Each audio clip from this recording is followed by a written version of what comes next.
Shalom, saudara yang dikasih dalam nama Tuhan. Renungan hari ini Rabu 18 Mei 2022. Diberi judul Teladanilah Ester. Renungan hari ini tertulis di dalam Ester pasal 2 ayat 17.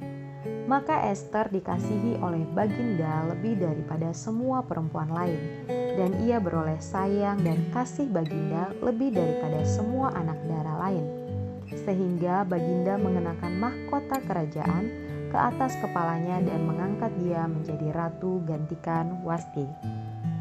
Bacaan harian tertulis di dalam Ester 1-3. Persia saat zaman Raja Ahasveros menjadi kerajaan terkuat setelah menaklukkan Babel di tahun 539 sebelum Masehi.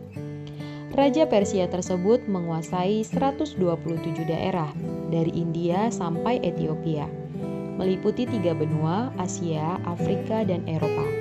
Ia memerintah dari tahun 486 sampai 465 sebelum Masehi, menggantikan ayahnya Darius.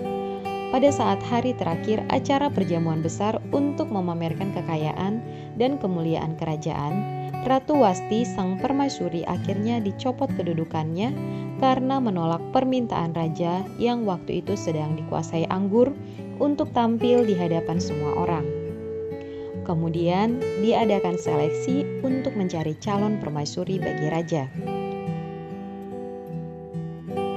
Mendengar hal itu, Mordekai, anak dari saudara ayah Ester, pun mencalonkan Ester yang aslinya bernama Hadasa untuk mengikuti seleksi. Ini bukan perkara mudah bagi Ester, karena ia berstatus budak sekaligus tawanan.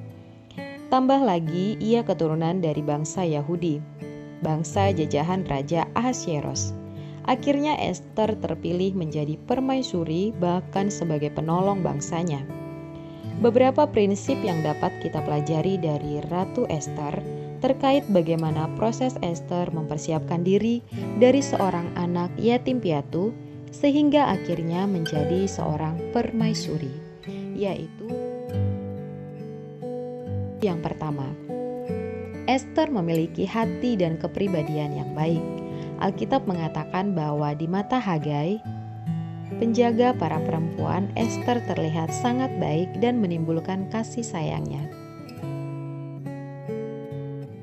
Yang kedua, Ester mau melakukan proses mempersiapkan diri secara serius.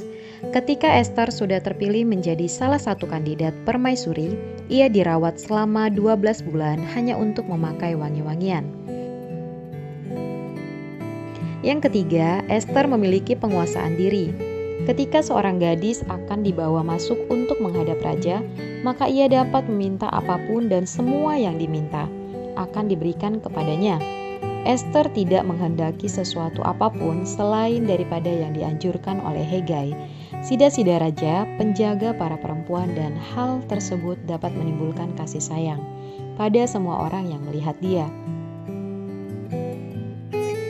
Yang keempat, Ester menyelesaikan pekerjaannya sehingga pada akhirnya melakukan apa yang seharusnya ia lakukan.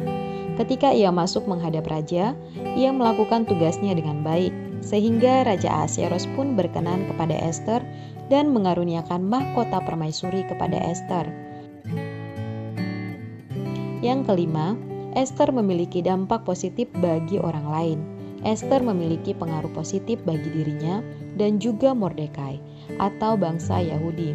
Setelah terpilihnya Ester menjadi permaisuri, Raja Ahasveros jadi bermurah hati dengan menitahkan kebebasan pajak bagi daerah-daerah serta mengaruniakan anugerah kepada rakyatnya. Pengangkatan Ester menjadi permaisuri raja adalah bukti betapa dahsyatnya kuasa Tuhan. Mengapa Tuhan memilih Ester? Karena Tuhan hendak menolong bangsa Israel dari penindasan bangsa Media Persia. Ester terpilih karena ia punya ketaatan, kerendahan hati, bahkan penguasaan diri. Karakter inilah yang membedakan Ester dengan gadis-gadis yang lain. Bagaimana dengan kita? Sudahkah kita meneladani Ester? Ketaatan Ester ini akhirnya membuahkan hasil yang luar biasa. kita pun belajar untuk selalu taat, rendah hati, dan penuh penguasaan diri, sehingga Tuhan akan mempercayakan anugerah yang lebih besar lagi, dan kuasa-Nya akan semakin dinyatakan dalam kehidupan kita. Refleksi, sudahkah kita memiliki ketaatan, kerendahan hati, dan penguasaan diri?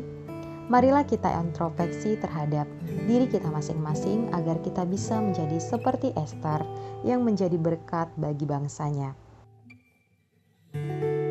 Mari kita berdoa. Bapa, kami percaya akan kuasa dan anugerah-Mu yang akan semakin besar dicurahkan dalam kehidupan kami.